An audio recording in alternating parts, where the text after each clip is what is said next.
Just put out a video on citrus on Rooted in J's, and I'm taking the opportunity to share some things that I didn't cover in that video and wanted to make sure it goes out to you guys. You guys have a special view on how to grow citrus in Florida.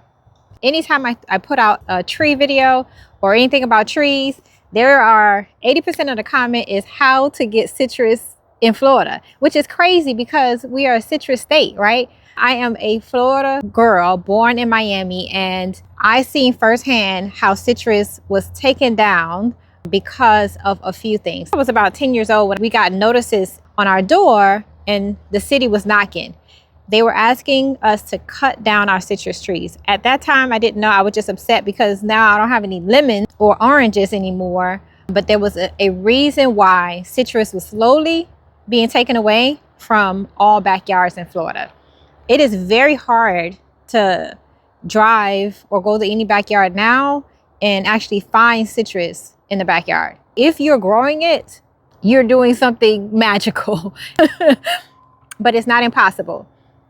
So I wanted to share some things to help, not only help you grow citrus, but also understand what can cause you from not growing. So I will start with this. One of the biggest things we see in Florida and why the citrus industry had died down so quickly, citrus greening. And it's a tiny bug called psyllid that basically destroys your trees. So there's a few ways to identify. Not all issues that you see on your tree is because of greening. That's not the case. You need to identify what the issues are, and that's how you're going to fix it.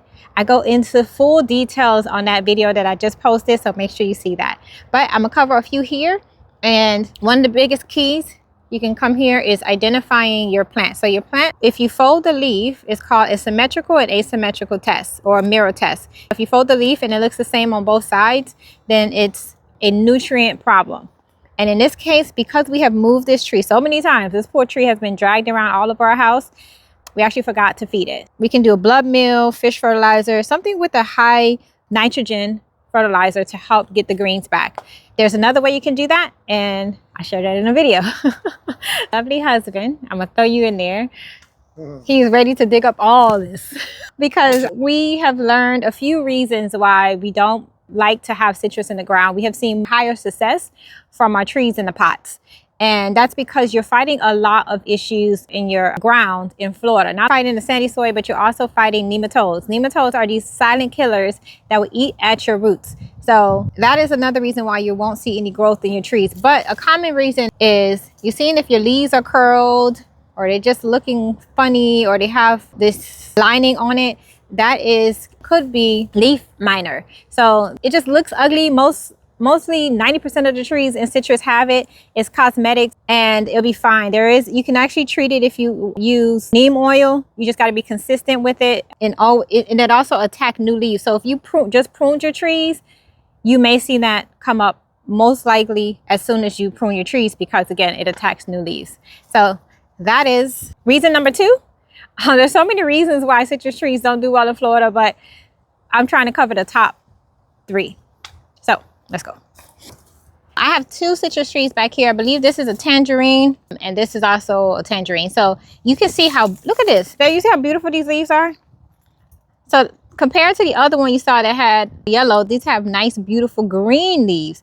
Now the issue here is 2 things. It could be, we said, high nitrogen. So high nitrogen is going to give you greenery. So we need to switch up the fertilizing here. But the biggest reason that this one's giving us so much green leaves is it's shaded. So we have this tree right here that's shading. This little beautiful flower can take over. So we have this tree shading it. It's next to a wall. It's actually underneath it. I don't even know how it's surviving back here. But this is another one that needs to be dug up and moved. And I need to prune underneath the graft as well. So there's a few reasons why this one's not producing. Now, if you're trying to identify your reason on why you're not seeing citrus on your trees, there could be a lot of reasons outside of citrus greening. You can check out my guide on Save My Plant on guides.rootedinjays.com. And that will help you. Just click on Save My Plants and you can put in the reason, take a picture of your plant, and it will help you. It's an interactive guide. It will help you identify your particular reason why you're not seeing citrus on your trees. So again, I go deeper into citrus in Florida. So check it out, the full video on my page on YouTube, rootedinjays.com. All right, that's all. Thanks for watching. Bye.